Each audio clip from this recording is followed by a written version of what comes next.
Estuvimos hablando del contexto, de las herramientas que tiene la institución en el marco de derechos humanos, el marco jurídico, la cooperación internacional, los principios, las diferencias, los emblemas, las fuentes, ¿cierto? Habíamos dicho que el derecho humano, me colaboran por favor con los micrófonos, es que estoy grabando la clase y pues queda ahí. Entonces hablamos de la diferencia entre derechos humanos, derecho internacional humanitario y el derecho internacional de los derechos humanos, que todos tienen la misma esencia, pero que cada uno se aplica de manera distinta.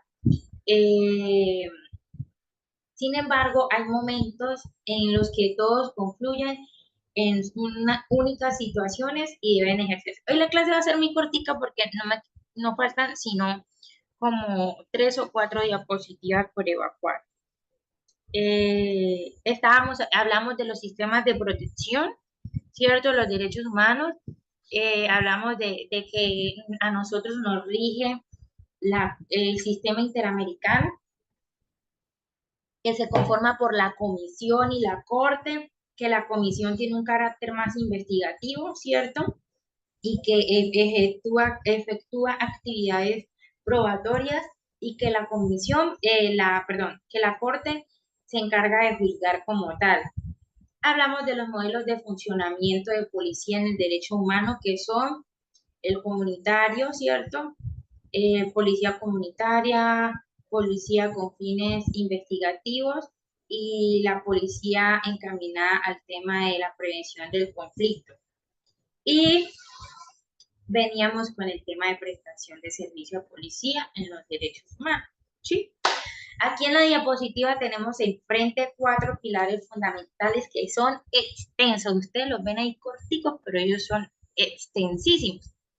¿Por qué? Porque nos dice, bueno, la prestación del servicio de policía se hace a través de 4 aspectos importantes, ¿cierto? Esto que ven aquí en pantalla son los 4 aspectos más relevantes. Hay muchos, pero yo no puedo extenderme en todos porque eh, pues solamente Peláez me regaló 2 días para tratar de que nos familiaricemos con el tema, lo conozcamos, que tengamos claros los conceptos para saber cómo aplicarlos al frente de la prueba. Al final vamos a hacer como un paneo con unas preguntas que tengo para que ustedes vean cómo yo lo explico, pero la situación, en una prueba situacional, a ustedes pueden que no le hablen tácitamente de la teoría, sino de la práctica. Entonces, por eso es bueno tener claro los conceptos, ¿cierto? Entonces, en estos 4 pilares encontramos esencialmente una práctica de los derechos humanos en la prestación del servicio de policía. ¿Cuáles son? El tema de las libertades, ¿cierto? El tema de la protección, el tema de la aprehensión y de la captura y el tema de los registros, ¿sí? Entonces, empecemos por el primero. ¿Qué derecho humano creen ustedes que hay con la libertad y circulación, qué derechos humanos se relacionan con ese título que ustedes ven ahí?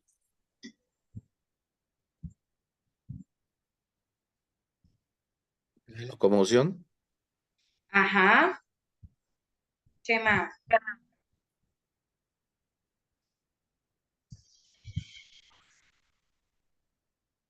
La libre locomoción, está la dignidad, porque la libertad hace parte de la dignidad, ¿cierto?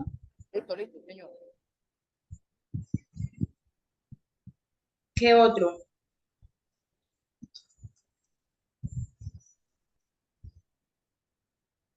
Los derechos que tiene una persona como capturada. La integridad personal, porque la libertad también hace parte de la integridad personal, ¿cierto? La vida, porque una persona, pues si no hay esencialmente vida, no hay libertad. Del 6 de enero, ¿a dónde, Mejía? Sí, yo sé que el 6 de enero es para allá, pero si no te dan dirección exacta, ¿qué? libertad también, de esa libertad de circulación también hace parte el libre desarrollo de la personalidad. De esa libertad también hace parte de la prohibición de la esclavitud. De esa libertad también hace parte la libertad de conciencia, de cultos, de expresión. ¿Sí ven? Entonces son un sinnúmero de cosas, la libertad de escoger profesión, la libertad de enseñar, ¿cierto? La libre asociación y manifestación. Entonces, ¿sí ven? Son muchos, se ve un título sencillo, pero se desprenden muchas cosas, ¿sí? Entonces, en cuanto al servicio, en la prestación del servicio de policía, la privación de la libertad de las personas se aplica en el acompañamiento voluntario, ¿cierto? O por motivos distintos expresados a la ley. Cuando ustedes restringen a una persona la libertad, debe ser por un periodo de tiempo razonable. Y aquí hablamos de esa tal captura administrativa. Aunque la Corte Suprema de Justicia ha dicho que no es viable, hay como un choque de trenes en la Corte, porque en jurisprudencia ha dicho que sí es viable la captura administrativa y luego dice que no, que la captura administrativa solo puede ser en situaciones que no es viable, que solamente una captura aplica cuando hay una orden judicial. Pero, por ejemplo, si ustedes cuando aplican un registro de persona y ven que esa persona tiene armas cortopunzantes o arma de fuego, tienen que hacer una captura. O si lo ven que porta alguna sustancia que parece sospechosa, por decir, si llevan en un cangurito papeleticas con polvito blanco, obviamente ustedes que tienen que hacer una detención preventiva antes de saber si eso es leche clean o bicarbonato de sodio. Eso es lo que la Corte ha tenido ahí como un rifirrafe, como que sí y como que no. Eh, esa libertad de circulación también tiene unos límites y es cuando ustedes requieren a las personas para hacer registros, por ejemplo, de vehículos, ¿cierto? Ustedes montan su puesto de control, hacen los requerimientos con toda la amabilidad del mundo, les dicen, mire, permítame revisar su vehículo y hacen los Esa cateos mula. pertinentes, ¿no? Hace media hora salió de Casa Caramare, yo no Es creo que un esa mula se va de aquí a comportamiento media hora de que allá no. para acá. Esa mula tuvo que haber pasado hace rato por aquí, marico. Venga, compañeros, colabórenos ahí con el micrófono.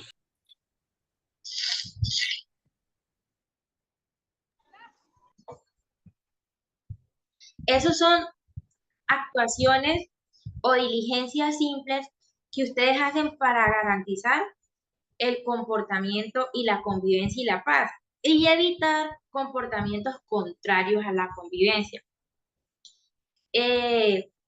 Únicamente y esencialmente la privación de la libertad, la Corte Constitucional y la norma constitucional colombiana lo estipulan como ilegal. Por eso cuando ustedes hacen esas detenciones administrativas previas, deben ser por menos de 12 horas, ¿sí? Porque si no hay una razón fundamental, y digamos, y el ciudadano quiere establecer una queja contra ustedes, ya ustedes tienen un nuevo estatuto disciplinario policial que funciona en pro de los derechos humanos y se pueden pues amparar bajo el artículo 45 de esa ley que es la 2196 del 2002, que recordemos que ya se lo expliqué ayer y que surge como una falta gravísima o como una causal de mala conducta cuando esas detenciones administrativas superan el tope de las 12 horas. Como por ejemplo, se establece también que esas detenciones no deben hacerse en centros, en las estaciones y en las subestaciones ni centros carcelarios. Deben hacerse en espacios que sean transitorios. Qué sé yo, los CAIS puede ser o en un establecimiento público. La prohibición de estas detenciones irregulares nacieron en esta ley que ya les explico por muchas cosas que se dieron en el paro armado del año pasado, y fue que una cantidad de personas estuvieron detenidas en estadios, en, en coliseos y en estructuras públicas, sin darle siquiera la oportunidad al ciudadano o sin antes haberle impuesto el respectivo comparendo la medida correctiva, que es una facultad legal que les otorga a ustedes la Corte Constitucional y el Código de Seguridad y Convivencia Ciudadana, sino que por el contrario se implementó fue porque en las labores investigativas que hizo la Defensoría del Pueblo, la mayoría de las personas que estuvieron detenidas en esa situación manifestaron que nunca les informaron que podían seguir circulando libremente, que les podían imponer el comparendo o la medida correctiva, sino que simplemente hicieron la detención y los trasladaron a esos lugares. Entonces, para que lo tengan en cuenta, porque esa es una pregunta que les puede aparecer en el examen. Recuerden que ustedes van a realizar un examen como subintendentes en el que les van a preguntar muchas cosas. Un ámbito de eso es acerca de los procedimientos policiales, ¿sí? Y los procedimientos policiales son todos los que ustedes ejecutan cada día.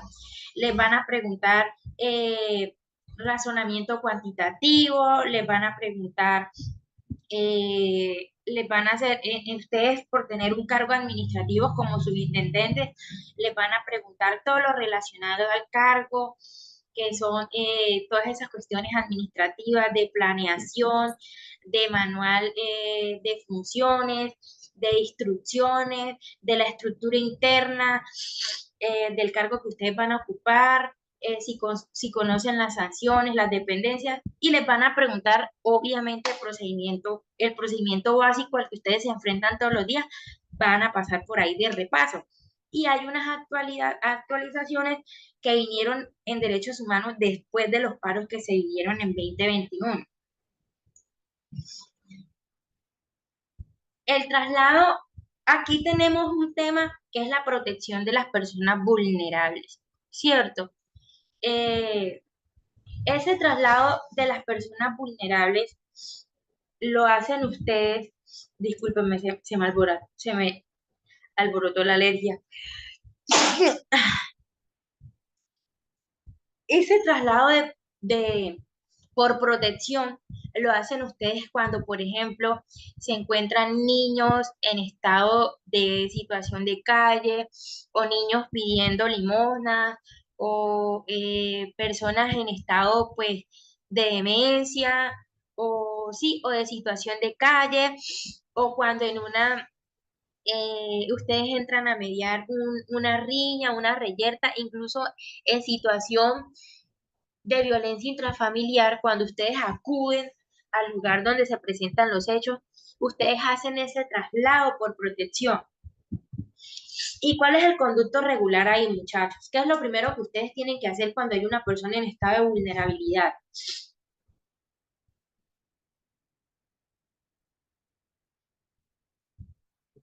Garantizar sus derechos. Exactamente, porque ustedes son la persona que está más cercano a ellos, ¿cierto? Entonces, por decir, si yo acudo a De la Policía Nacional. si yo acudo a una situación en la que hay una mujer que está siendo víctima de violencia intrafamiliar o de agresiones, como agente de policía, ¿qué tengo que hacer? Lo primero, entrevistarla, ¿cierto? Preguntarle si se encuentra bien, calmarla, mediar la situación. Lo segundo, garantizar la atención médica, ¿cierto? Llevarla, trasladarla por protección a un centro de salud para que le curen las heridas, para que le brinden asistencia psicosocial y luego reportar al ICBF, que es la autoridad competente, ¿cierto? Y luego de eso, hacer la noticia criminal, pues, del que estaba causando las lesiones, ¿cierto? hacer los informes pertinentes. Entonces, este traslado de protección, ¿cuándo se da? Cuando hay personas inmersas en riñas, ¿cierto? Cuando hay personas que se encuentran deambulando en las calles, pueden ser niños, personas en estado de demencia o personas en situación de calle. Cuando se padezca de una alteración en el estado de conciencia de las personas, es decir, cuando hay personas, por decir, a punto de suicidarse, cuando hay personas que por consumo de sustancias alucinógenas están poniendo en riesgo su propia vida, cuando se puede estar bajo el efecto de bebidas alcohólicas, ¿sí? Cuando se identifiquemos personas que están en situación de ira, intenso dolor, cuando, repito de nuevo, se realicen actividades peligrosas que pongan en riesgo la vida de las personas, de la integridad o de sus terceros, personas que están en situación por ejemplo, si ustedes identifican a alguien que se va a tirar de un puente, o si ustedes identifican que hay una persona que, por ejemplo, en una estación de servicio o está ejerciendo alguna maniobra peligrosa que no solo lo pone en riesgo a él, sino a los demás, ¿sí? O cuando hay una persona que se encuentra en peligro de ser agredido. Eso pasa a veces con muchos integrantes de la comunidad LGTBI, cuando hay hay muchos casos de intolerancia con la comunidad LGTBI y por eso dentro de las actualizaciones que ha implementado la policía es una política de protección a esa comunidad. Sí, lo hace también por medio de la oficina del Comisionado para los Derechos Humanos dentro de la Policía Nacional, ¿cierto? Que tienen una dependencia especializada exclusivamente a identificar esos casos especializados y a diseñar las estrategias para intervenir. ¿Cómo pueden ver ustedes, por ejemplo? Miren, en la alcaldía de Petro en 2009 en Bogotá, se sonó mucho, yo creo que ustedes se acuerdan, una sentencia que es la SU, esa sentencia es penal, se trata más que todo del principio de oportunidad en el procedimiento penal, que es la SU 479 del 2019. Los penalistas acostumbramos a ponerles a los casos, les ponemos nombres para manejar pues la teoría del caso ante los magistrados. Ese caso le pusieron Polindara y los dos policías. Imagínense que Polindara era un señor que estaba en situación de calle.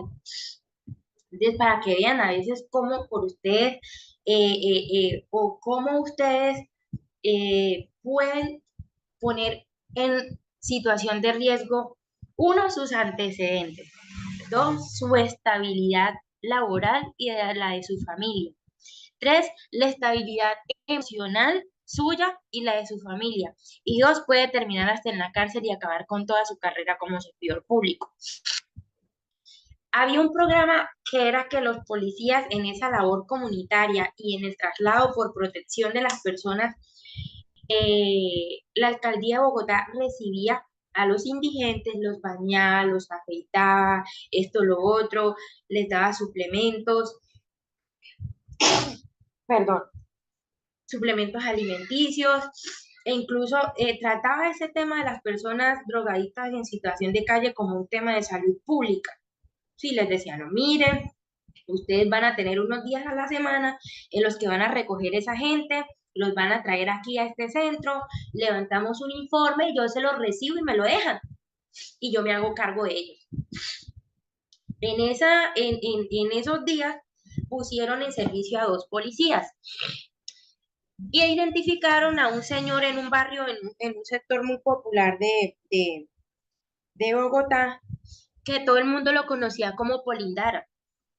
Lo requirieron para llevárselo y el señor pues como estaba así todo andrajoso y no estaba muy bien como en estado de conciencia, le dijo que lo esperaran, que él iba a recoger sus chécheres y que se lo llevaran.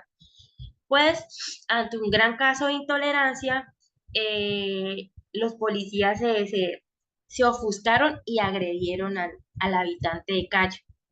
Lo montaron a la patrulla y se lo llevaron allá al centro, al centro que tenía establecido la alcaldía de Bogotá. Entonces ahí le dijeron, mire, yo no les voy a recibir a ese señor así porque está todo golpeado y ya se abrió una noticia, nos llamaron para avisarnos qué tal. Entonces, hagamos una cosa para que ustedes no se metan en un pleito y no nos metamos nosotros en un pleito, déjenlo por aquí cerca y nosotros vamos y lo recogemos. Pero no, lo que hicieron los señores agentes de policía fue que se llevaron al indigente a un mirador, lo ultimaron y lo mataron con un tiro de gracia. En efecto, eso quedó grabado, habían pruebas, habían videos, habían testigos y a ellos los llamaron, obviamente los vincularon a un proceso penal, los sentenciaron, los destituyeron, ¿cierto? Y pues ya se podrán imaginar todo lo que pasó. Solo por un caso de intolerancia ante cumplir con la obligación del servicio, que es el traslado de la protección de personas. Sí, entonces, dentro de esta mala situación que lastimosamente ocurrió y que yo sé que no todos los policías son así, y sabemos y ustedes son conscientes que dentro de la institución hay personas que no están capacitadas para estar allí, como nos pasa a todos en todos los gremios, ¿sí? Como nos pasa que hay muchos abogados buenos, pero siempre se suenan los abogados malos y entonces todos los abogados somos rateros. Infortunadamente así sucede, ¿sí? Y ustedes saben que también dentro de la institución hay personas que no están capacitadas para estar allí y que no están en ese don de servicio permanente, ¿sí? Pero es un pilar esencial que de hecho es una obligación legal que tienen ustedes como autoridad de policía, porque al ustedes sustraerse de ejercer esas actividades, si un ciudadano los identifica y inicia pues las denuncias o las actuaciones administrativas pertinentes, ya van a tener ustedes ahí en su historial una anotación por causal de mala conducta o les van a abrir alguna investigación disciplinaria. ¿Sí? Y estas situaciones que traigo al caso son preguntas o casos o preguntas situacionales que les pueden salir en la prueba.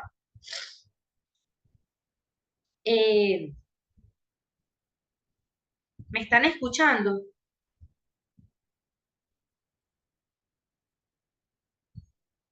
Hola. Sí, profe.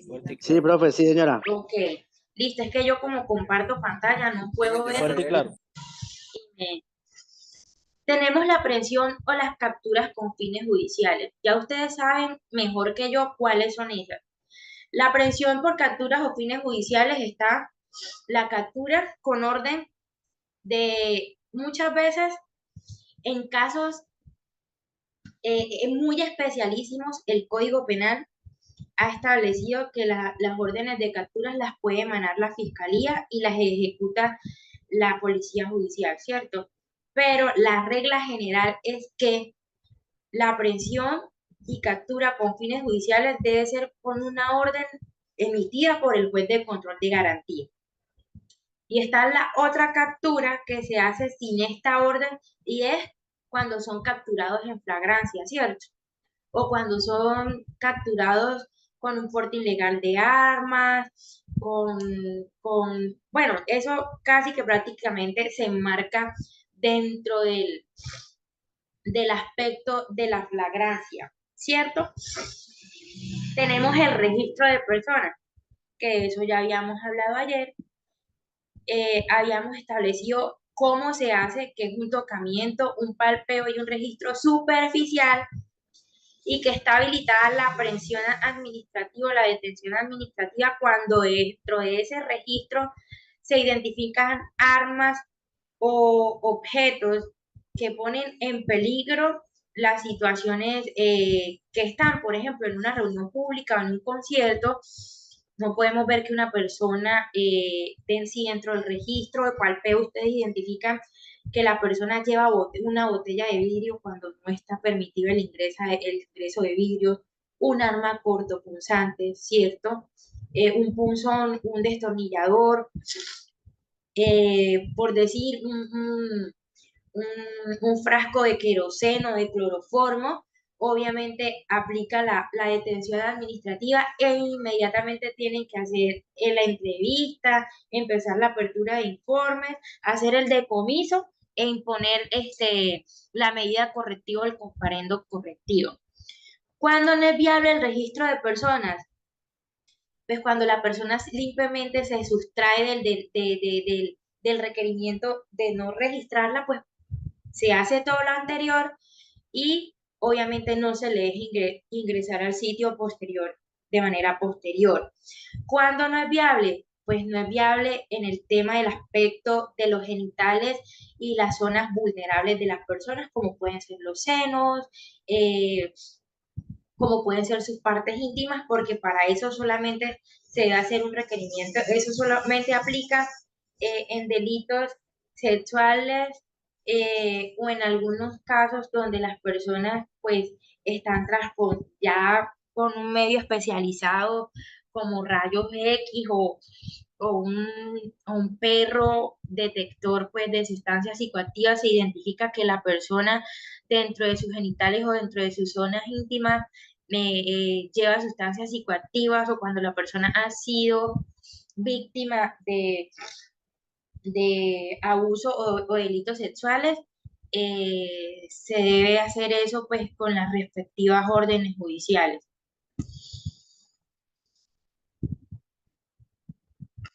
Vamos a la siguiente.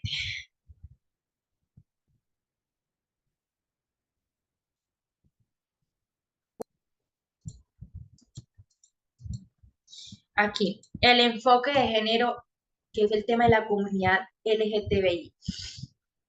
Entonces, hay un gran caso, grandes índices del trato de muchos servidores públicos, no solamente de la Policía Nacional, sino del servidor público en general, en donde pues, muchachos, ahorita se va a caer la reunión, en el mismo link ingresan, ¿oyeron? Así como anoche. Listo, profe, señora. Bueno, tenemos este tema del enfoque de género, y es que los servidores públicos en general en Colombia hay un alto índice de este tema de la discriminación de las comunidades. Para esto, la policía... Enfoque de género LGTBI más. Listo.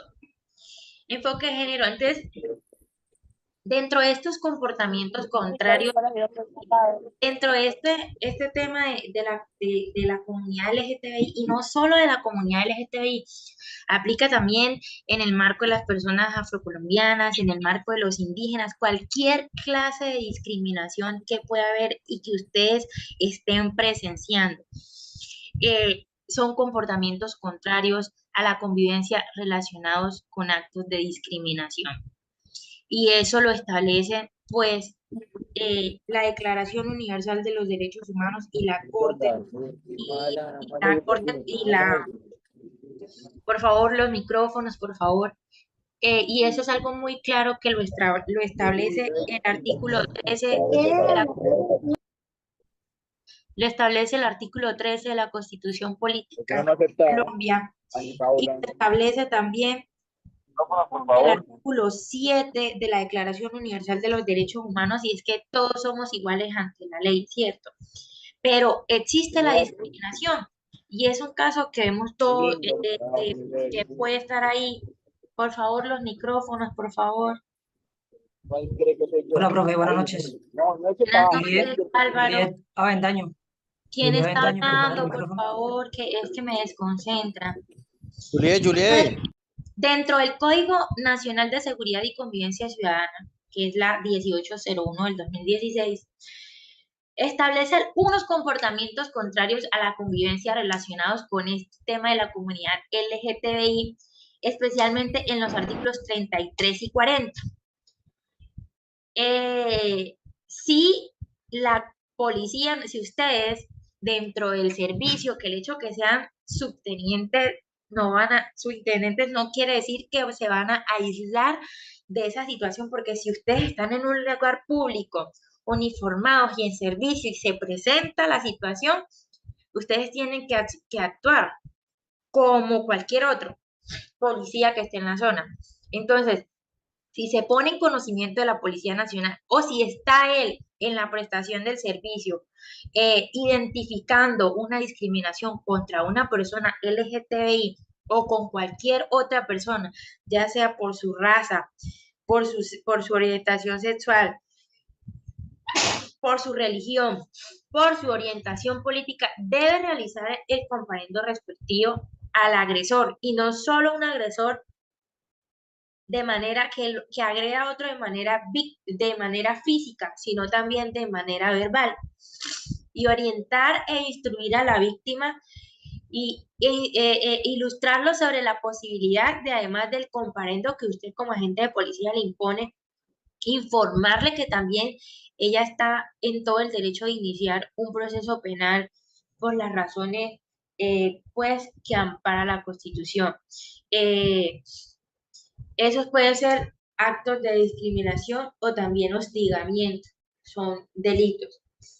La Policía Nacional tiene el deber de garantizar los derechos de todas las personas, y la comunidad LGTBI en realidad son personas muy vulnerables, especialmente los adolescentes. Adolescentes pertenecientes a la comunidad LGTBI se exponen e incluso dentro de las instituciones educativas a estas situaciones de discriminación, del bullying, del hostigamiento, ¿sí? Incluso dentro de esa comunidad es mucho más difícil el tema de la discriminación, porque también son blanco más fácil de los delitos sexuales, ¿sí? Aunque lo crean, sí, hay gente que los índices son grandísimos. Hay unas fundaciones aquí en Colombia que se dedican a estandarizar esa clase de denuncias. También deben aplicar el mismo procedimiento en los BGD, que son las violencias, ¿cierto? Ahorita se me olvida esa sigla. Las violencias basadas en género y discriminación, ¿sí? También por ese, no solo la amenaza verbal, sino obviamente la amenaza física, y cuando ya trasciende al plano de la agresión física, del ejercicio de la violencia, con más razón aún. Y también activar el protocolo de la protección, de traslado por protección a personas vulnerables.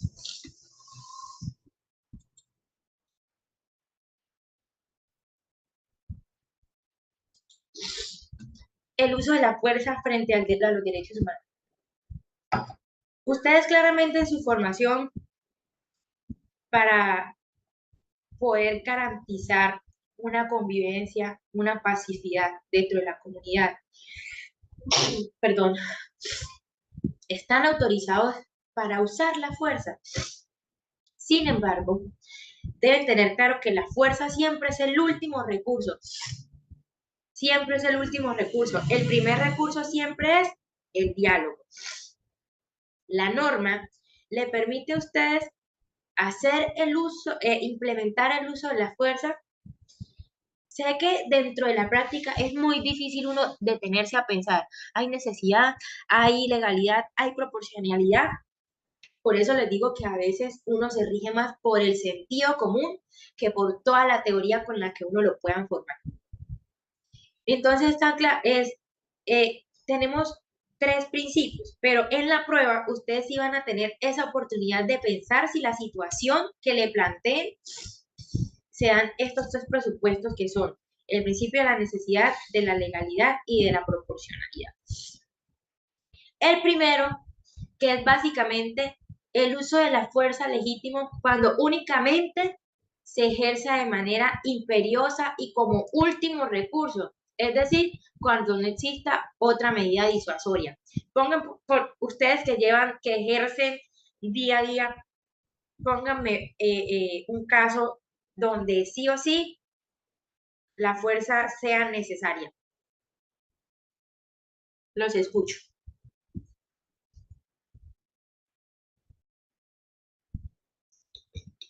De pronto, profesora, cuando una persona, uno llega a atender un caso y esa persona está bastante violenta y uno trató de, digamos, de controlarla, pero ya al ver que lo va a agredir a uno, ya toca utilizar la fuerza. Exactamente. O cuando llegan a reducir un asalto y ven que los asaltantes están armados, pues a ustedes les toca también sacar sus armas, ¿cierto? El principio de la legalidad es el uso de la fuerza que debe realizarse en estricto cumplimiento de la norma, es decir, únicamente en circunstancias con el fin de alcanzar los fines previstos. Si, por ejemplo, ustedes están en otra situación que no requieran el implemento de las armas o de un bolillo para poder reducir y para poder recuperar el orden, no es, por ejemplo, el de legalidad. Díganme ustedes, en estos municipios que no tenemos policía de infancia y adolescencia, ¿cierto? Y ustedes se encuentran con que un menor de edad está cometiendo un delito con un arma cortopunzante, pero pero ustedes para poder reducirlo lo agreden, ¿cierto? Sin haber la necesidad y sin haber la legalidad, porque entre otras cosas el Código de Infancia y Adolescencia dice que para poder hacer la captura de menores bajo ninguna circunstancia se debe agredir, que es ilícito debido a que aunque ese menor de edad está cometiendo una conducta delictiva, los niños son sujetos de especial protección. Entonces, por ejemplo, a ellos no se les puede hacer una captura con esposas y tampoco se le puede hacer captura con arma de fuego, al menos que ellos tengan una, porque entonces ahí sí hay una igualdad y una proporcionalidad. Que entramos entonces al siguiente principio, que es que se utilicen los medios que causen menor daño, sin causar un daño mayor a aquel que se pretende impedir. Entonces, la proporcionalidad es como, por ejemplo, lo que ocurrió, el ejemplo que usábamos acá con lo que sucedió en Pelaya, lo del tema de la reducción de este hombre que le dieron de baja, ¿sí? Obviamente la policía trató de causar el daño menor para poder reducir y para poder aprenderlo. Y hizo uso del principio de proporcionalidad. Era destruir los bienes, afectar los bienes, los enseres de la vivienda y vulnerar el derecho a la propiedad privada y a la intimidad, pero a un beneficio general como era poder capturar a este hombre que tanto daño le estaba haciendo al tema del orden público en el municipio. Entonces, lo que no se debe hacer, yo no sé si ustedes han visto y eso es un claro ejemplo de la desproporcionalidad que hay. Hay una imagen en uno de los paros en donde una chica, en uno del tema del paro, ¿cierto? Cachetea a un uniformado del ESMAD y un uniformado del ESMAD da paso hacia atrás, coge una super patada ninja voladora y le patea la cara a esta muchacha. Entonces, había que imponerle un comparendo a la chica o imponerle alguna sanción o amonestación, claro, ese debió ser el primer Ahí, acto. ahí se podía capturar por lesiones personales Exactamente, contra el por servidor lesiones público. personales, exactamente. Pero entonces, ahí también él se dejó seducir y cometió él también un acto, un delito y por supuesto una causal de disciplina para él, porque, o sea, no fue tampoco proporcional cuando él tenía otros medios para defenderse, que era la imposición de un comparendo, una captura, la denuncia penal, en fin, ¿sí? Eh, Ustedes cuentan con unos principios básicos del empleo de la fuerza de armas de fuego, ¿sí? Que como funcionarios de hacer cumplir la ley fueron adoptados por el octavo Congreso de las Naciones Unidas sobre la prevención del delito y el tratamiento del delincuente. Y eso lo ratificó Colombia el 27 de agosto de 1990. ¿Qué dice la Constitución al respecto del uso de la fuerza frente a los derechos humanos? Les dicen, bueno, nosotros sabemos que ustedes como policía y como fuerza, y las fuerzas militares también aplica para ellos, se les es permitido porque para eso se les entrena. Pero se les permite en 3 circunstancias específicas y nosotros como Corte Constitucional vamos a traer al ejemplo la aplicación de esos 3 principios, la necesidad, legalidad y proporcionalidad. El primero es que el uso de la fuerza por parte de la Policía Nacional debe recaer únicamente sobre quien perturbe el orden público, solamente sobre quien perturbe el orden público, más no sobre quien ejerce legalmente sus libertades. Es decir, si hay una marcha, ¿cierto? Ustedes no pueden correr a reducir al resto de la población, sino identificar únicamente a la persona que está causando los daños de perturbación. No pueden ir contra todos los marchantes cuando hay un grupo específico que se está ahí dedicando a tirar papabombas o a dañar las ventanas, hacer daños a las propiedades privadas durante el trayecto del recorrido. El segundo, el uso de la fuerza se encuentra sometido en todos los casos a las correspondientes controles judiciales. Es decir, que si ustedes tienen otra herramienta para responder a ese uso, para evitar ese uso de la fuerza, deben utilizarlos y que eso sea el último recurso. El tercero es que cuando ustedes se salgan del marco de esa aplicación de la fuerza, a ustedes no les pasa como el ejército y las fuerzas militares. En este caso, ustedes responden como personas individuales y ustedes no están facultados por la Constitución ni por la norma para decir, ay, no, es que yo estaba cumpliendo órdenes. Cuando a ustedes individualmente el Código Nacional de Seguridad y Convivencia Ciudadana y otras leyes les han otorgado ciertas facultades, ¿cierto? Para ser una autoridad única e imponer sanciones, aplicar medidas correctivas y etc. Y entonces nos dice la Corte Constitucional, en la Policía Nacional la doctrina de obediencia no es aplicable en el tema del uso de la fuerza frente a los civiles.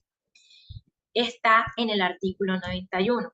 Esto significa que, ¿qué? Que los agentes de policía que ostenten materialmente el uso de la fuerza son responsables individual y personalmente por sus actos, sin poder exculparse alegando que ejecutaron órdenes impartidas, porque ustedes tienen una educación y una capacitación donde están en una escuela y les dicen cómo deben actuar y dentro de qué legalidad deben, porque ustedes, a pesar de que hagan un puesto de mando unificado y que le den en las situaciones establecidas legalmente y constitucionalmente, están facultados para ejercer de manera transitoria, esas se llaman funciones o facultades judiciales. ¿Y cuáles son? La imposición de comparendos, las capturas en flagrancias, y es que ustedes no necesitan que su superior les diga a ustedes, haga tal captura a aquel que va persiguiendo, porque ustedes están en el deber de que si alguien se comete un delito y se dan a la fuga, deben ir detrás de él sin esperar una orden de un superior. ¿Ya? Entonces, tenemos aquí cuándo se permite el uso de la fuerza según la resolución 2903 del 2017 del Ministerio de Justicia, para prevenir la inminente o actual comisión de actos contrarios a la convivencia, siempre y cuando se hayan planeado en un puesto de mando unificado, ¿cierto? Para hacer cumplir unas medidas contempladas en el Código Nacional de Seguridad y Convivencia Ciudadana, y cuando también los alcaldes han emitido decretos, ¿cierto? Cuando han establecido toques de queda o ley seca, ¿cierto? Para defenderse o defender a otra persona de una violencia o la integridad de sus bienes o protegerla de un peligro inminente, claramente pueden usar todas sus armas y implementar el uso de la fuerza para esa situación, o para hacer cumplir los medios inmediatos y materiales cuando hay oposición a la resistencia o se apele a la amenaza por medios violentos, es decir, cuando ustedes requieren a un civil para que se identifique o para que cumpla con alguna actividad de policía cotidiana que usted hace, y este no solamente se pone resistente, porque la resistencia no es causal de la fuerza, sino que junto con esa resistencia los amenace por medios violentos a ustedes. O sea, ahí sí están ustedes en toda la capacidad de implementar la fuerza. Por ejemplo, yo tuve una situación acá, fue que uno de mis vecinos tiene un establecimiento de comercio de carácter nocturno. Pues se hizo las jornadas que se hacen con la comisaría de familia, perdón, con la inspectora, eh, el, el ciudadano pues empezó a grabar el procedimiento, empezó a grabarlo. Cuando estaban grabando el procedimiento, uno de los agentes de manera grosera y quedó registrado en cámara, que fue lo peor, llega y le dice, oiga, hijo de tantas, no sé qué, ¿usted qué me hace grabando? Pa, pa, pa, pa, pa. Entonces el señor le dice, no, pues yo estoy grabando porque es que la norma dice que yo puedo grabar, yo no estoy haciendo nada diferente. Entonces de una vez le emprende, le dice, ay, le voy a imponer, imponer un comparendo porque usted está obstruyendo una diligencia. Él le dice, señora gente, pero es que yo no estoy obstruyendo nada, yo simplemente estoy haciendo algo que la ley me permite. La ley dice que yo puedo grabar un procedimiento de policía, yo no le estoy impidiendo a usted para que usted haga las requisas y todo lo que tiene que hacer. Ah, me está contestando, identifíquese. Entonces el ciudadano saca la cédula, se la pone de presente para que él la vea eh, y el agente se la va a quitar. Y entonces le dice, no me la quite, no me la quite, yo no me estoy oponiendo a que usted me identifique, mire, se la estoy mostrando, ahí puede ver mi nombre, mi cédula, ta, ta, ta. No es que se la estoy pidiendo, entonces le dice, no es que se la estoy pidiendo y se la quita y se la lleva. Y dura aproximadamente como 15 minutos con la cédula y luego se la regresa. Y le dice, no, mire, le acabo de imponer un comparendo porque usted está obstruyendo un diligenciamiento de policía. El señor, pues todo quedó registrado en la grabación.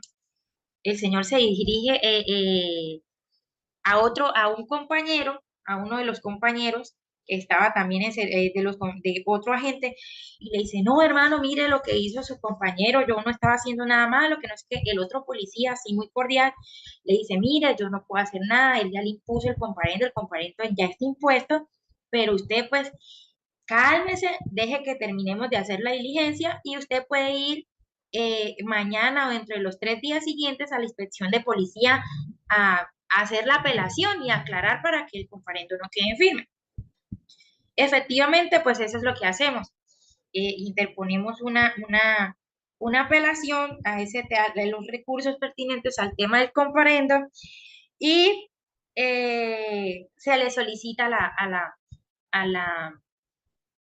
a la inspectora de policía que el expediente sea remitido a la Oficina de Recursos Humanos de la Policía Nacional y a la Procuraduría.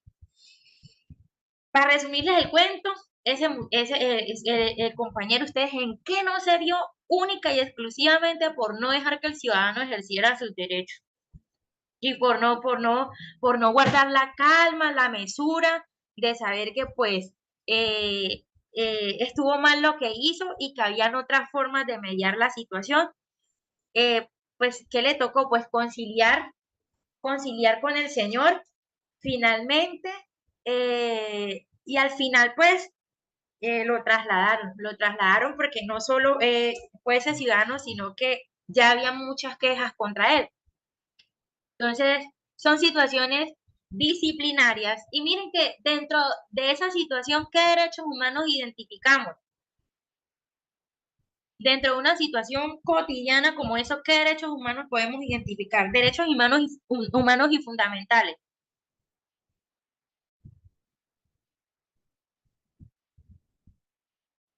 El debido proceso, ¿cierto?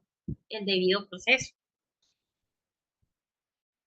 El debido proceso está consagrado en la Declaración Universal de los Derechos Humanos y está consagrado en el artículo 29 como derecho fundamental en la Constitución Política de Colombia. Entonces, si es todo lo que ustedes hacen día a día, se enmarca dentro de los derechos humanos. ¿Me están escuchando? Sí, profe, sí, señora. Sí, lo que pasa es que se está alargando un aguacero aquí, el techo es de zinc y eso suena súper feo. Ah, eso es lo que suena. Sí, eso es lo que suena, el zinc. Sí. Bueno, por último, tenemos como, vamos a pasar a la siguiente diapositiva y ya ahorita vamos a hacer 3 ejercicios con unas preguntas, modelos que traigo para el día de hoy. El servicio de policía en los estados de excepción. ¿Cuáles son los estados de excepción, muchachos? Ustedes deben conocerlos perfectamente porque siempre que hay estados de excepción, solicitan Dice esta locomoción, De emergencia. Estado exterior,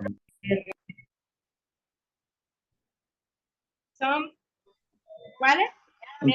Son tres, guerra exterior, conmoción. Ajá. Falta guerra uno. exterior, Económica. Ajá, la guerra exterior, la conmoción interior y el estado de emergencia. Dentro de estos estados de excepción, declárense toques de queda, declárense lo que se declare, los derechos humanos y fundamentales de cualquier ciudadano, aunque esté infringiendo la norma, deben ser respetados.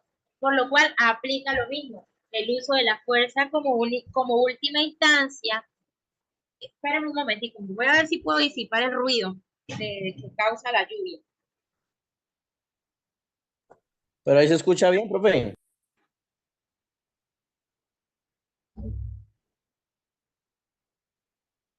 Que está lloviendo, pero durísimo. Bueno, Pero lo estamos haciendo bien, perfecto. ¿qué les decía? Dentro de los estados de excepción, ustedes funcionan más estrictamente, porque a veces ponen unos horarios, porque hacen unas prohibiciones de circulación de vehículos, de circulación de trasteos, bueno, en fin, un montón de medidas. Dentro de esas medidas y de esa aplicación de sanciones que ustedes vayan a hacer, siempre deben garantizar el debido proceso y la defensa de la persona, informarle sus derechos, informar de las situaciones que tienen después de impuesta la captura o después de impuesta la medida correctiva o el comparendo respectivo. Entonces, cuando hay disturbios y hay tensiones que pueden dar lugar a situaciones que hay una amenaza para la nación, ¿cierto? El Estado puede proclamar un estado de excepción. Igual los derechos humanos los derechos humanos y los derechos fundamentales, que son casi los mismos, deben seguirse garantizando en todo caso. El Estado a veces requiere, cuando a veces los estados declaran estos estados de excepción, para poder inaplicar o decir, voy a declarar un estado de excepción, pero voy a levantar la aplicación de los derechos humanos y fundamentales. O sea, que la fuerza pública se vaya con todo. Antes de hacer eso, el Estado debe requerir la suspensión de la aplicación de los derechos humanos. ¿Eso cómo lo hacen? Solicitándolo ante la Secretaría General de las Naciones Unidas. Y hasta tanto las Naciones Unidas no den permiso, la fuerza pública debe sí o sí seguir garantizando los derechos humanos y fundamentales de los civiles.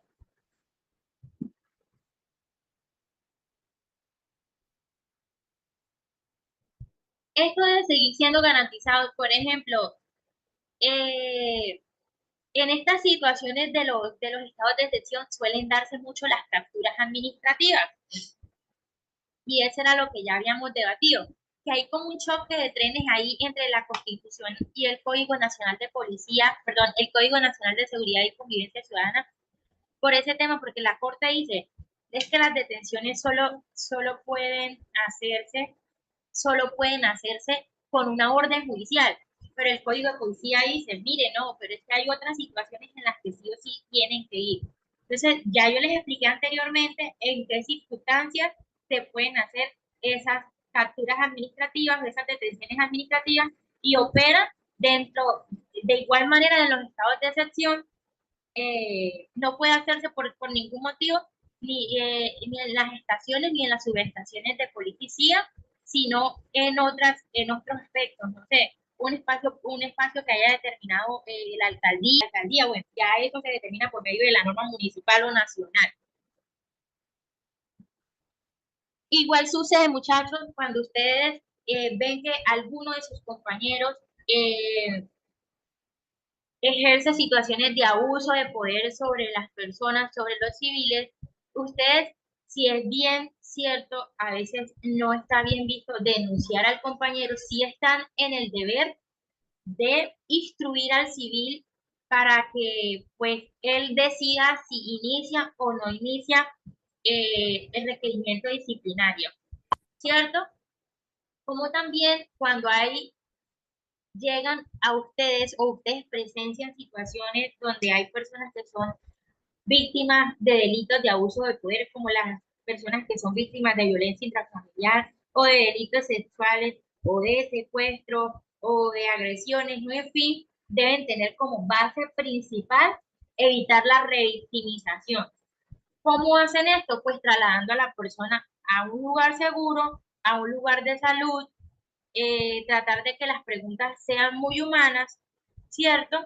Y brindar por medio de la ruta de atención a estas personas el apoyo psicosocial a través ya sea de la personería, de la Secretaría de la Mujer o de las autoridades que funcionen en donde ustedes prestan el servicio.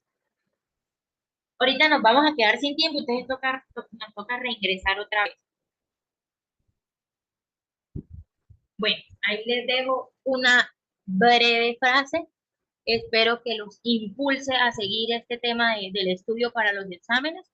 No importa qué estén haciendo las demás personas, nuestra carrera y nuestra competencia no es con el que está al lado, con nuestro compañero, sino por nosotros mismos. Si por alguna circunstancia llegan a perder el examen, el único compromiso es con ustedes de superar a que una próxima oportunidad deben ser mejores. Por eso deben mantener el interés en su propia carrera. Por muy humilde que sea, ella es un verdadero tesoro en el fortuito cambiar de los tiempos. Vamos entonces a hacer un pequeño ejercicio con unas preguntas que tengo aquí. Vamos a cambiar toda la pantalla.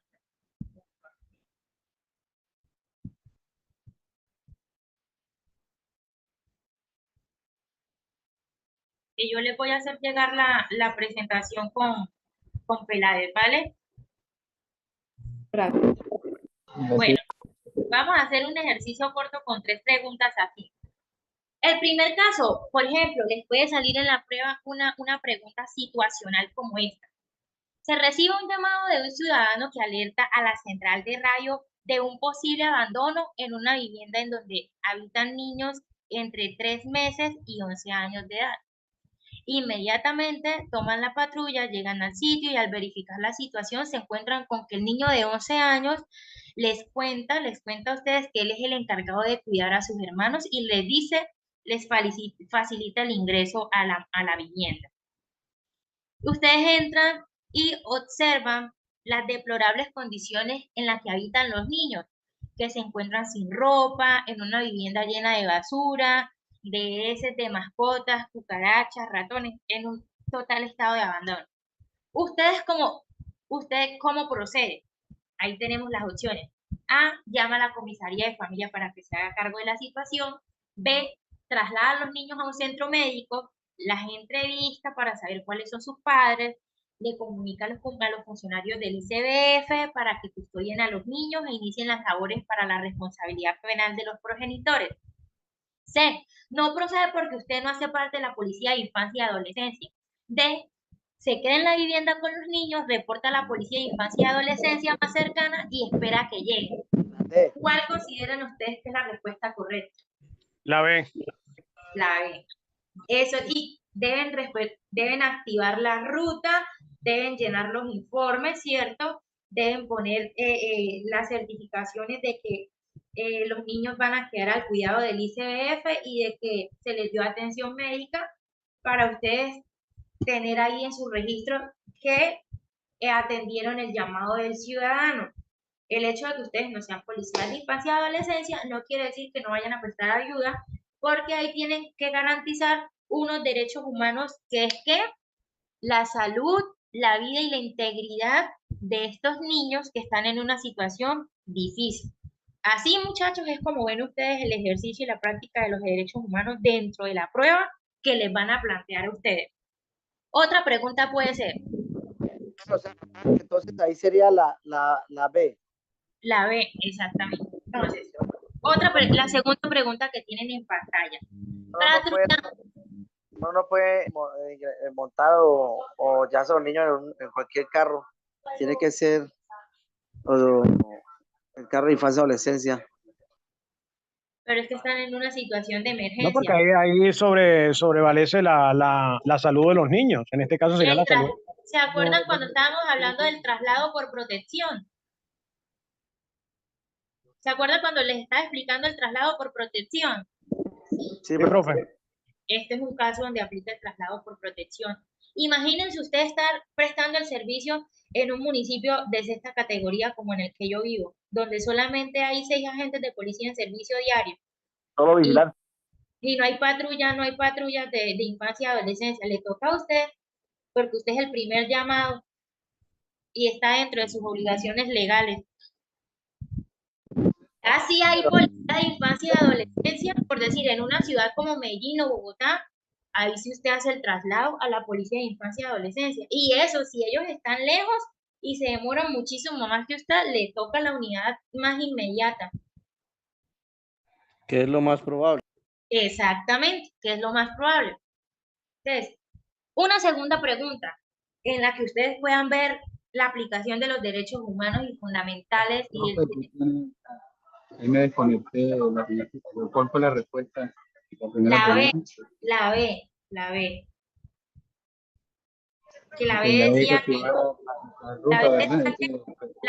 que deben trasladar a los niños a un centro médico, entrevistarlos acerca de sus padres, comunicar al ICBF para que custodien a los niños e iniciar las labores para la responsabilidad penal de los progenitores.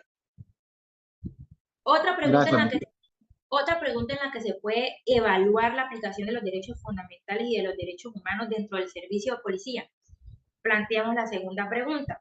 Dice, patrullando por la zona se da cuenta que al interior de una vivienda están quemando basura, causando una gran humareda e inconformidad en los vecinos de la zona.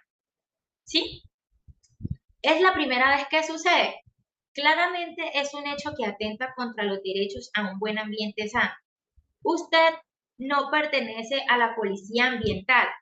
Ante esta situación, muchas veces se va a colgar, ahorita ingresamos de nuevo, ¿vale? Vamos en la segunda pregunta. Entonces, la segunda pregunta nos decía, ¿qué pasó? Aquí. La segunda pregunta nos dice, patrullando por la zona se da cuenta que al interior de una vivienda están quemando basura causando una gran humareda e inconformidad en los vecinos de la zona. Es la primera vez que sucede. Claramente es un hecho que atenta contra los derechos a un buen ambiente sano. Usted no pertenece a la policía ambiental. Ante esta situación, A, da aviso a la policía ambiental y espera en el lugar de los hechos hasta que llegue. B, ingresa a la morada y procede a apagar la hoguera. C, por ser la primera vez, requiere al morador advirtiéndole que está cometiendo una infracción ambiental y que de no apagar la basura de manera inmediata puede recibir una medida correctiva y procede a explicarle en qué consiste, sus efectos y derechos ante esta. D, requiere al morador advirtiéndole que está cometiendo una infracción ambiental y procede a sancionarlo. ¿Cuál es la respuesta correcta para ustedes? ¿Ah, sí? ¿La C? La C, profe. La C, profe. Bueno, ¿sí ven? Entonces, primero, ¿qué ejercen? Labores de policía que comunitaria. Segundo, hacen que la mediación, ¿cierto? Segundo, ¿qué hacen? El requerimiento del morador. Le comunican que eso que está haciendo está mal y que puede acarrear una infracción. Que, por favor, de manera inmediata, suspenda los actos porque de no hacerlo, puede imponerle una sanción, ¿Sí ven? Esas son labores de policía comunitaria. Casi dentro de toda la labor de policía como tal, siempre está inmerso los derechos humanos. Pero entre las demás, las dos que más se ejerce son la de policía comunitaria y la de policía en ejercicio de la acción penal. En esos dos ámbitos es donde casi siempre el ejercicio de policía se relaciona más con ese tema de los derechos humanos. ¿Qué derechos humanos identificamos, humano y fundamental, identificamos en esa situación? La salud, Ambiental. Un ambiente sano, ¿sí? ¿Qué más? La salud. afecta directamente a la salud. La convivencia, ¿cierto? Sí, porque afecta a las demás personas. La paz también, porque entre vecinos, miren que dice el texto que estaba causando incomodidad entre los vecinos de la zona. Y el debido proceso, porque recuerden que ustedes siempre se amparan y se rigen por el principio general del debido proceso. Por ejemplo, la tercera pregunta en la que preguntas, este tipo de preguntas son situacionales.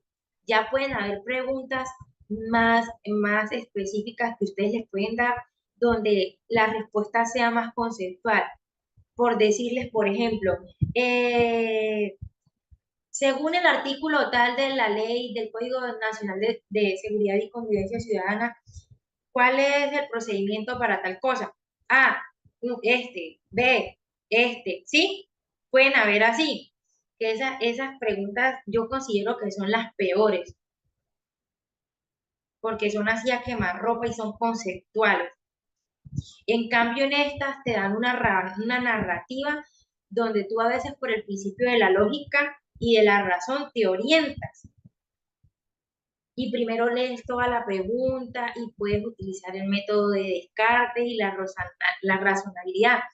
Pero hay otras que son cerradas, ¿sí? Donde te pueden decir, de acuerdo al artículo 97 de la Constitución Política de Colombia, la Policía Nacional es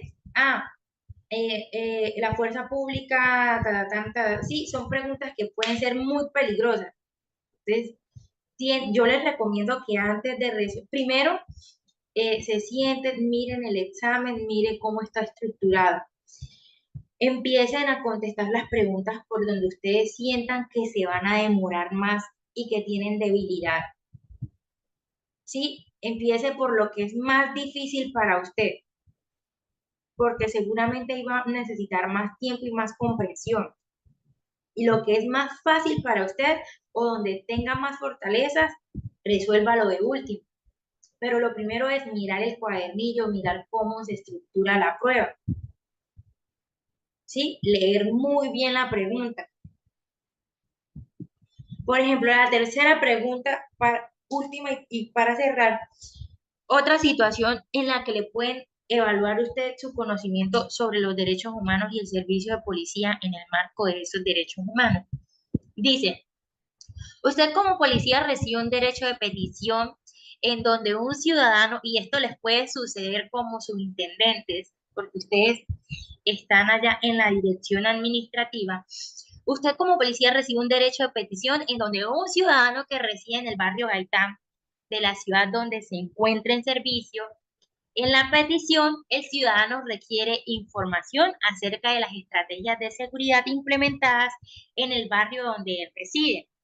Le solicita el informe cuántos hombres están en servicio a diario, los temas que se han tratado en el puesto de mando unificado y los operativos o planes que adelanta en el barrio Gaitán. Ante esta petición, usted A. Se rehúsa a recibirla manifestándole al ciudadano que esa información no se la puede dar. B. Recibe la petición, le da trámite y le responde al ciudadano mediante escrito manifestándole las estrategias implementadas, la cantidad de hombres que tienen servicio, pero le informa que los temas operativos y todo lo discutido en el puesto de mando unificado es información de reserva. C. Recibe la petición, pero no la contesta. D. recibe la petición, le da trámite y le responde al ciudadano mediante escrito manifestándole que no es posible acceder a su petición porque toda la información es de reserva. ¿Cuál es la respuesta correcta? La B, profe. Esa información La reservada. B. ¿Cierto? ¿Qué derecho humano se protege ahí? Derecho a la manifestación. Ajá. ¿Qué otro? El derecho de tener una respuesta adecuada. Así es.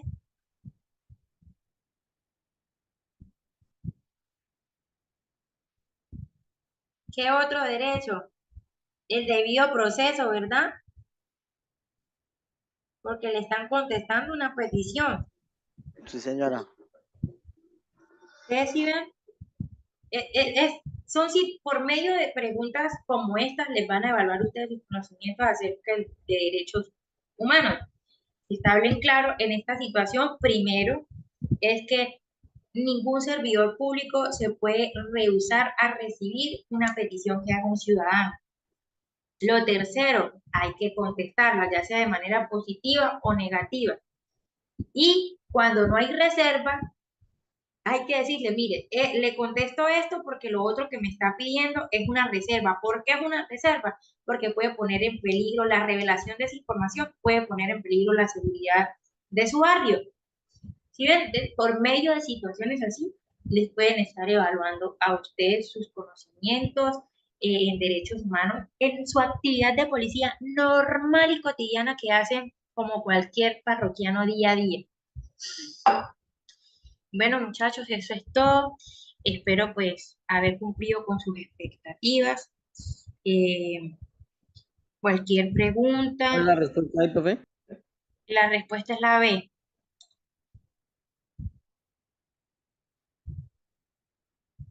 Y miren que eso siempre lo van a hacer en la prueba, muchachos. Les van a poner 4 respuestas y le van a poner 2 preguntas que se parecen para que ustedes se confundan. Eso siempre pasa. Cuando las preguntas son así, ¿ah? Eso ya al profesor Peláez ya nos los había explicado, las que son clasificadas y reservadas. Entonces, hay muchos métodos para uno. Hay preguntas situacionales como esta, hay preguntas cerradas como las anteriores que le había dicho, y a veces uno no necesita el conocimiento, sino la lógica y el sentido común. Y aplicar el método de Descartes. Usted descartar las 2 primeras que usted sabe que no, y dedicarse a repensar las 2 opciones que pueden ser las correctas. Ese es el método más efectivo, porque miren que la B se parece mucho con la D, pero tiene una cascarita. Eso se los van a hacer, siempre se los van a hacer. Bueno, muchachos, eso es todo. Muy complacida de haber estado compartiendo pues toda esta información, este conocimiento con ustedes. Espero que les sea de gran ayuda. Hombre, desearles el mayor de los éxitos, que no se desanimen. ¿Qué más quisiera yo que todos fueran a probar? Pero hay que estar sobre las realidades y esto es una competencia no con los demás, sino con uno mismo. Desearles lo mejor y que si por alguna razón no pasan el examen, pues hombre, que no se den por vencidos, que cuando abran una nueva convocatoria, nuevamente lo intenten, que así ha sido la suerte de muchos con este tema de la meritocracia.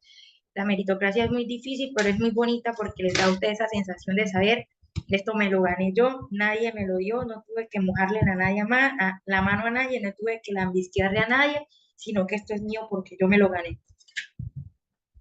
Desearles lo mejor y para adelante. Eso sería todo. Gracias, profe, muy amable usted por sus conocimientos. Profe, una preguntita, si no tengo una duda ahí cerca con una acá. Diga. Es sobre el tema que hablaba del traslado por protección, o sea, es como un caso. Ajá. Dice que 2 ciudadanos inician una riña en un establecimiento, digamos un centro comercial. Ponen en peligro la vida e integridad como la de los otros ciudadanos. Dos uniformados de policía que van patrullando pasan por el lugar y llegan a intervenir. Ajá. En este caso, la primera medida que deben de realizar los uniformados es A, realizar el traslado de los involucrados por procedimiento policivo. B, Ujú. intentar la mediación policial como mecanismo para solucionar la riña. C, realizar el traslado por procedimiento realizar el traslado por protección a los involucrados en la riña. D, imponer comparendo para realizar un comportamiento a la convivencia. Ahí más o menos lo que le entendí que viene siendo que como la C. No, es la B. Recuerda que ustedes tienen unos pasos que ustedes primero tienen la mediación, ¿cierto? Sí, no, estaba más o menos por esas dos, por eso yo digo. Exactamente. Ustedes primero lo que tienen que hacer es mediar, porque ustedes son los primeros dentro de nuestro orden normativo, los que más deben tener una labor de conciliación es la policía, porque es la autoridad más cercana que nosotros tenemos. Entonces, el primer paso es intentar la mediación policial. Si no hay mediación policial, pues la C. Y si la C no es, y además de la C, la D. O sea que en ese orden, profe, la mediación policial es lo primero. Claro. Segundo, el traslado por protección, porque no hubo mediación. Ajá. ¿Y el tercero cuál sería? El tercero sería la imposición del comparendo. Ah, ok, listo, profe. Listo, profe. Muchas gracias, me sacó esa duda. Vale, listo. Yo quedo pendiente con Peláez para enviarles la presentación. Ahorita Listo, por profe. razones de fuerza no lo puedo hacer de manera inmediata, pero en el transcurso del día mañana la tienen, ¿vale? Listo, señora. Muchas gracias por su conocimiento y por la atención que nos brinda. Que estén muy bien. Hasta mañana, que descansen los que pueden. Hasta mañana, profe. Sí, profe, igual. Hacemos comparendo ahorita. Hasta luego, profe. Nada, como siempre.